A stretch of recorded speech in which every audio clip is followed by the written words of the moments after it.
Thank you, Mr. Chairman and members of the Council. My name is Christian Harding, and I firmly support the moratorium on GMOs here in Maui County. With that, I want to say that I feel deeply for the workers who are employed by Monsanto and the other GMO producer. I feel that assisting in getting them wholesome alternative employment is an important part of this movement, and also a return of Maui County policies to the indigenous wisdom that says decisions should be based on the health and well-being for at least 7 generations to protect the land and the keiki. I feel that Monsanto's long history is that of a wolf in sheep's clothing, to put it nicely.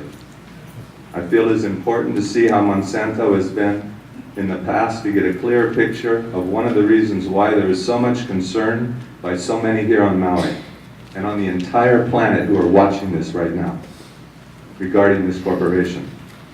One documented example is how in the Midwest they attacked independent local farmers who were not using their patented GMO seeds, but whose crops, through pollination blowing in the wind, were contaminated by Monsanto's GMOs. What did Monsanto do? They sent teams of lawyers after them demanding their royalties, and were so strong in their threats, and were boasting about this to their shareholders, about the many lawsuits they were winning, and how many farms were forced to buy their seeds or go under. These are independent farmers.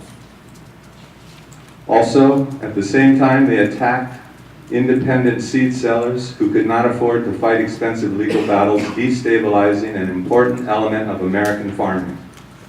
And I have heard a handful of people today who are opposed to the moratorium speaking about scientific proof about FDA and EPA and OSHA approval.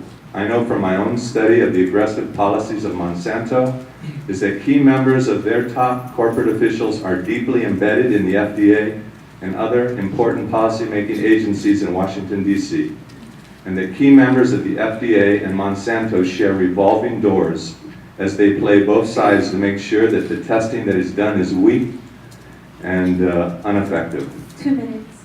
Through their policies, one can see that they emphasize profits, and through monopolizing and domination of the world food markets, no matter what the consequences to people's health and well-being. Thank you.